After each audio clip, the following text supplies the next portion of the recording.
आज हम पढ़ेंगे दर स्थिरांक पर ताप की निर्भरता। दर स्थिरांक के बारे में हमने काफी कुछ पढ़ लिया है, ठीक है।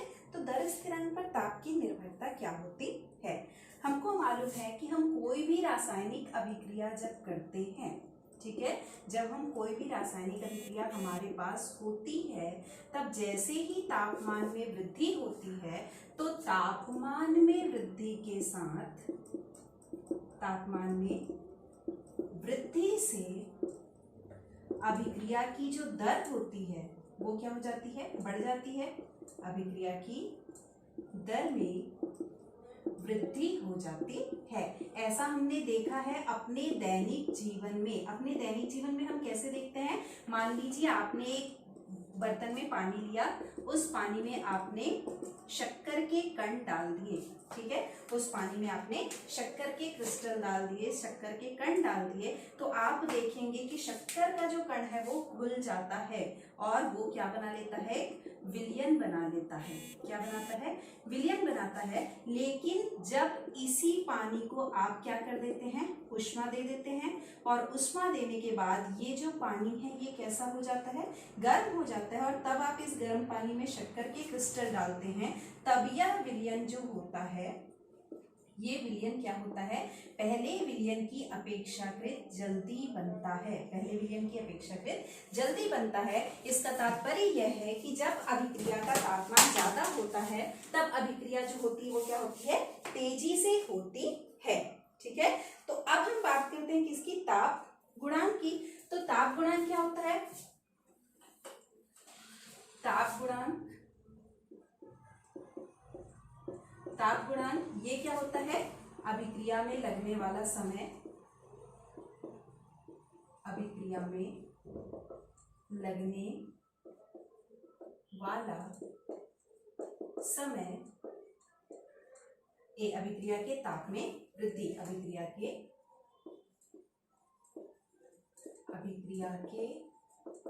ताप में वृद्धि बटे अभिक्रिया में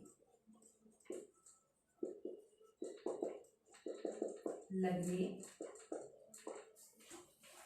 वाला समय, ठीक है, अभिक्रिया में लगने वाला समय। तो अब हम इसको परिभाषित करने की कोशिश करते हैं, अब हम इसको समझाने का प्रयास करते हैं। तो हम देखेंगे कि जब आप कोई अभिकारक लेते हैं A+B, जिससे बनता है C+D, ठीक है, जब आप कोई भी अभिक्रिया शुरू करते हैं तब अभिक्रिया किस तरह की होती है। तो आपने देखा है कि जब आप बर्तन को गैस पर रखते हैं, कोई भी चीज को आप गर्म करना चाहते हैं, अभिक्रिया करना चाहते हैं, तो यहाँ पर जो तापमान होता है वो कितना होता है, 0 डिग्री सेल्सियस होता है, ठीक है। फिर उसके ताप में कुछ वृद्धि होती है, और ताप में वृद्धि होते होते ये अभिक्रिया धीरे धीरे धीरे धीरे ये जो अभिकारक है वो अभिकारक किस में परिवर्तित होने लगता है, उत्पाद में परिवर्तित होने लगता है। लेकिन अभिकारक से उत्पाद में परिवर्तित होने में समय में क्या होती है, वृद्धि होती है। समय में क्या होता है, परिवर्तन होता है। समय में परिवर्तन होता है, और किस चीज में परिवर्तन होता है, तापमान में परिवर्तन होता है,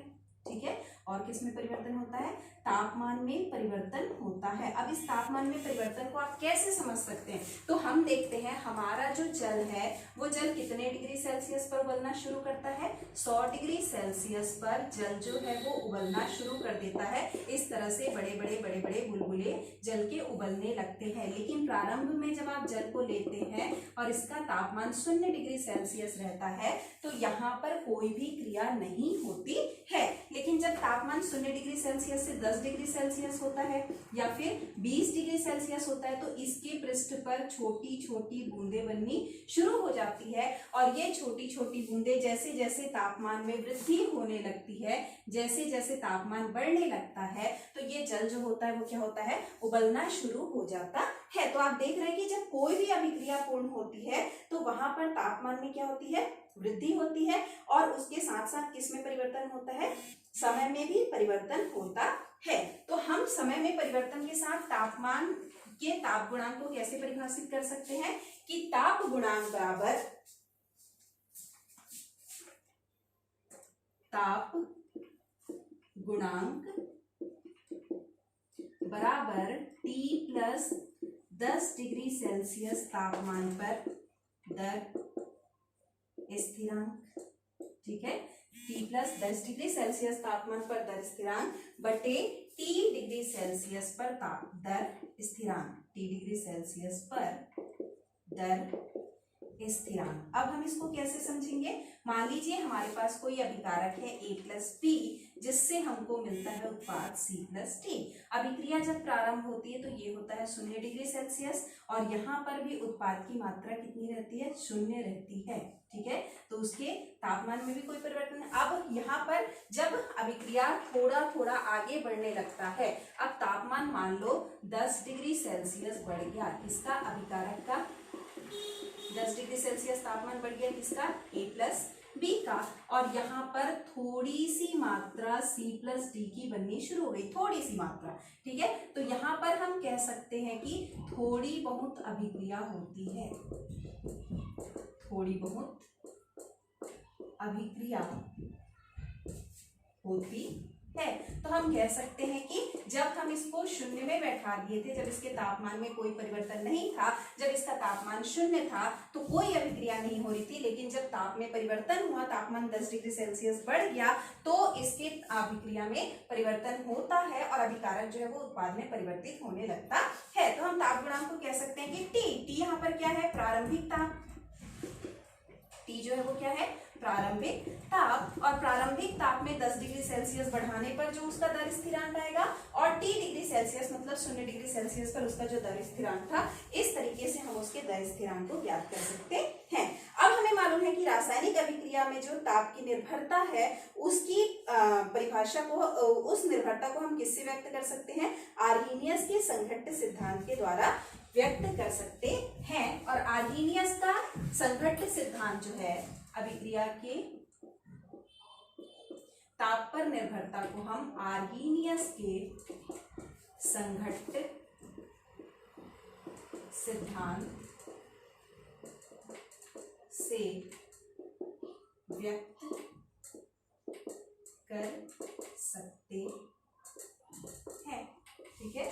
और जब हम आर्हीनियस के संघट्ट सिद्धांत से व्यक्त कर सकते हैं, तो अभिक्रिया का वेग बराबर क्या हो जाता है? अभिक्रिया का वेग बराबर हो जाता है F गुणित Z। क्या हो जाता है?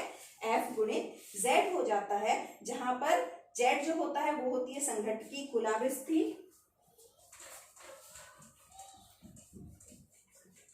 Z बराबर संघट्ट की कुल आवृत्ति।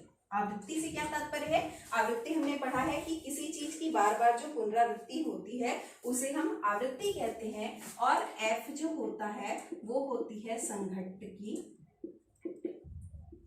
कुल संख्या। संघट्ट शब्द हमने पहले भी प्रयोग किया है। मान लीजिए ये अभिक्रिया यहाँ पर हो रही है, तो यहाँ पर जो कण उपस्थित हैं, इन कणों में आपस में क्या होगा? टक्कर होगा। ये कण आपस में एक दूसरे से टकराएंगे, तब यह अभिक्रिया क्या होगी? पूर्ण होगी। तो ये जाकर इससे टकराएगा और ये जाकर इससे टकराएगा, तो यही टकराने की जो क्रिया होती है उसे हम क्या कहते हैं? संघट्ट कहते हैं। तो Z बराबर होता है संघट्ट की कुल आवृत्ति, और F बराबर होता है संघट्ट की संख्या। तो संघट्ट की आवृत्ति क्या होती है? तो जब अभिक्रिया के मिश्रण के इकाई आयतन में 1 सेकंड में जितने भी टक्कर होते हैं, अब ये संघट्ट क्या होता है? संघट्ट की आवृत्ति क्या होती है? संघट्ट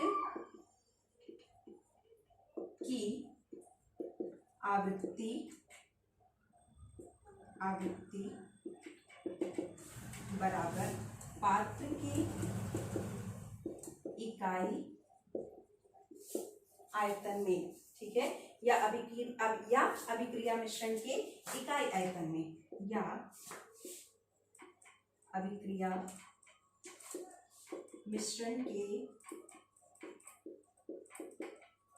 इकाई आयतन में प्रति सेकंड होने वाले टक्करों की संख्या को क्या कहते हैं? संघट्ट आवृत्ति कहते हैं। मतलब 1 सेकंड में अभिकारक के कण जितने बार टकराएंगे वह उसकी क्या कहलाती है? संघट्ट आवृत्ति कहलाती है। ठीक है, तो ये हो गया संघट्ट आवृत्ति। अब F जो है वो प्रभावी संघट्ट है। अब ये प्रभावी संघट्ट क्या होता है? तो प्रभावी संघट्ट, ठीक है। अब प्रभावी संघट्ट को समझने के लिए मैं आपको एक सरल सा उदाहरण देना चाहूंगी कि जब आप निशानेबाजी का खेल खेलते हैं, ठीक है, आपने मान लीजिए आपको इस बोर्ड पर बलून लगाकर दे दिया गया और इस बलून को आपको बंदूक के द्वारा फोड़ना है। तो आप निरंतर प्रयास करते हैं, कभी किसी से ये एक बंदूक फूटता है, किसी से ये दूसरा बंदूक फूटता है, किसी से ये तीसरा बंदूक फूटता है और किसी से एक भी बलून नहीं फूटता है। तो आपने कभी सोचा है कि ऐसा क्यों होता है? ऐसा इसलिए होता है कि हो सकता है कि सभी की निशानेबाजी जो है वो क्या होती है? प्रभावी नहीं होती है। या आपको 5 लोगों को कमरे में एक साथ बैठा दिया जाए तो जरूरी नहीं है कि 5 के 5 विद्यार्थी बराबर मात्रा में बातचीत करें। किसी की बातचीत ज्यादा होगी, किसी की बातचीत कम होगी। मान लीजिए इस तरह से हमने 5 लोगों को बैठा दिया है। अब 5 लोगों में से हो सकता है 1 और 4 के बीच कन्वर्सेशन ज्यादा हो सकता है तीसरे और दूसरे के बीच कन्वर्सेशन ज्यादा हो, या हो सकता है दूसरे और 5वें के बीच कन्वर्सेशन ज्यादा हो, या हो सकता है कि इनमें से किन्हीं 2 या किन्हीं 4 के बीच बिल्कुल भी बातचीत ना हो। तो ऐसा क्यों होगा? क्योंकि इसका अट्रैक्शन इसके साथ कम होगा, या फिर इसका अट्रैक्शन इसके साथ कम होगा, या फिर इसका अट्रैक्शन इसके साथ कम होगा, और जिसका अट्रैक्शन जिसके साथ कम होगा उससे बातचीत कम होगी। उसी तरह से जब यहाँ पर पात्र में कोई कण रखे हुए हैं, ठीक है, मान लीजिए आपका हाइड्रोजन और आयोडीन रखा है और हाइड्रोजन और आयोडीन रखा है, तो हो सकता है कि इस हाइड्रोजन और आयोडीन की टक्कर ज्यादा हो जाए और इस हाइड्रोजन और आयोडीन का टक्कर क्या हो जाए? कम हो जाए। तो यहाँ पर जिस क्षण में हाइड्रोजन और आयोडीन के बीच में जाकर एक बंध का निर्माण होगा और वहां पर किसका निर्माण होगा? हाइड्रोजन आयोडाइड का निर्माण होगा। टक्कर यहाँ पर हो सकता है 20 हो, लेकिन आपको हाइड्रोजन आयोडाइड का सिर्फ 2 अणु प्राप्त हो, तो आप कह सकते हैं कि 20 टक्करों में से 18 टक्कर जो थे वो 18 टक्कर क्या थे? अप्रभावी थे। मतलब वे टक्कर तो हुए लेकिन उनका प्रभाव नहीं था। लेकिन ये 2 टक्कर जो हैं, ये 2 टक्कर क्या थे? प्रभावी थे। तो ये जो 2 टक्कर होते हैं यही क्या कहलाते हैं? प्रभावी संघट्ट कहलाते हैं। तो हम प्रभावी संघट्ट को परिभाषित कर सकते हैं कि वे टक्कर जो किसी रासायनिक अभिक्रिया के उत्पाद में परिवर्तित होते हैं उन्हें हम क्या कह सकते हैं? प्रभावी टक्कर कह सकते हैं। तो यहाँ पर हम प्रभावी टक्कर को परिभाषित कर सकते हैं कि प्रभावी टक्कर क्या होते हैं। तो प्रभावी टक्कर को हम इस प्रकार से परिभाषित कर सकते हैं कि रासायनिक अभिक्रिया में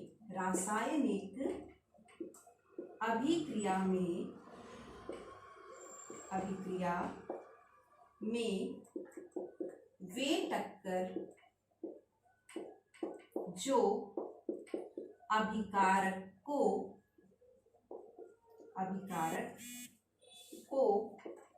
उत्पाद में परिवर्तित करते हैं